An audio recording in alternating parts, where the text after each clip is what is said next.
С того момента, когда мы перешли с PES на eFootball и, соответственно, сменили игровой движок, мы все еще ожидаем, когда Konami переведут игру на пятую версию Unreal Engine, поскольку сейчас игра работает на смеси двух движков, а именно Unreal Engine 4 и на предыдущих ассетах из предыдущего игрового движка под названием Fox Engine. И вот уже несколько лет время от времени всплывают слухи о том, что игра все-таки сможет уже в ближайшее время переехать на пятую версию движка. Однако последние новости говорят совсем о другом. Именно их сегодня и предлагаю обсудить поподробнее. Как и всегда, вы на нашем канале Realistic PES, не забывайте про привычную активность и подписывайтесь на этот канал, если находитесь здесь впервые.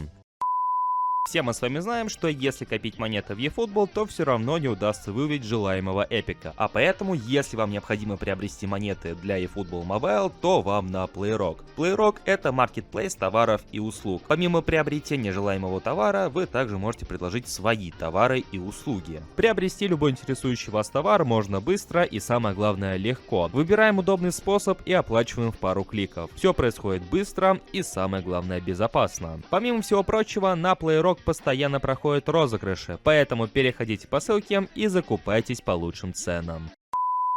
Переход от одного движка к другому для Konami никогда не был простым. И если вы играете в eFootball еще со времен серии Pro Evolution Soccer, то наверняка помните, каким был тяжелым переход от 13 части к 14, от PES 2006 к PES 2008 и совсем уж недавний пример, и он по сути-то актуальный, переход от PES eFootball. Все эти переходы как раз таки и сопровождались переходом от одного движка к другому. Но по истечению времени, когда Konami осваивали движок, игра становилась постепенно все лучше и лучше, как по игровым механикам, так и по своему внешнему виду. Это, в принципе, применимо что к PES 2013, которая стала последней частью на старом еще движке, то же самое можно сказать и про PES 2021, которая стала последней частью на Fox Engine. И вот сейчас мы наблюдаем eFootball на движке Unreal Engine 4. Но все мы с вами знаем, что помимо четвертой версии существует еще и пятая, она как-то ни странно последняя, она финальная. Возможно, будут еще в будущем, но на данный момент это тот самый, что и на есть последняя версия данного игрового движка.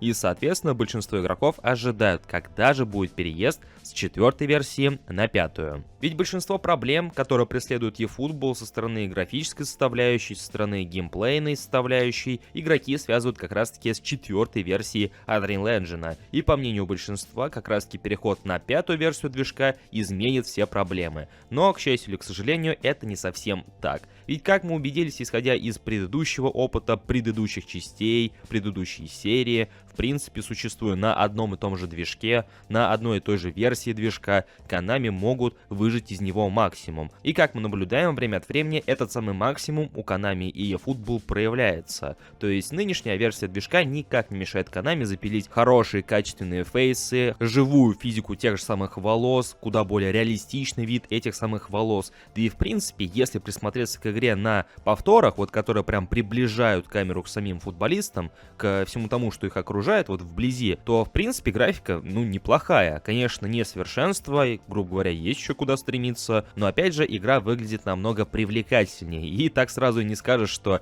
эта игра как бы планируется для кроссплатформенности с мобильными устройствами. Чего не скажешь про игру, когда камера отдаляется. И как бы уже неоднократно упоминалось, что вроде бы у игры немножко ухудшается графика в зависимости от ракурса камеры. То есть, грубо говоря, камера приближается, графика становится лучше. Она отдаляется, графика становится чуть хуже. Это заметно на примере того же самого газона, который издалека напоминает обычный ковер, в то время как вблизи он действительно выглядит более-менее объемным, вроде бы мягким и таким, каким должен выглядеть газон. Опять же, чего не скажешь при взгляде на этот самый газон издалека. И я это все к тому, что переход с четвертой версии Unreal Engine на пятую версию вряд ли что-то изменит в глобальном плане. Но он, с другой стороны, в принципе и не планируется в ближайшее время. Во многом это связано как раз таки с проблемами пятой версии Unreal Engine, поскольку многие разработчики, которые не связаны с футбольными симуляторами, а обычными AAA играми, в основном жалуются на пятый Unreal Engine, сетуя на то, что данная версия движка еще не до конца оптимизирована, она не до конца хорошо справляется с рендерингом, с отображением каких-то текстур, и, соответственно, игры, которые разрабатываются на этой версии движка, испытывают проблемы с производственным процессом. А учитывая, как медленно работают Konami, какие они сами испытывают проблемы, я я думаю, что переход на 5-й Unreal для них будет на самом деле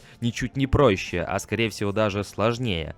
Поэтому все как один говорят, что в ближайшее время переход на 5-й Unreal Engine не планируется. Ну и таким образом eFootball 2026, ну или просто eFootball в новом футбольном сезоне 25-26, скорее всего, изменений в игровом движке не привнесет.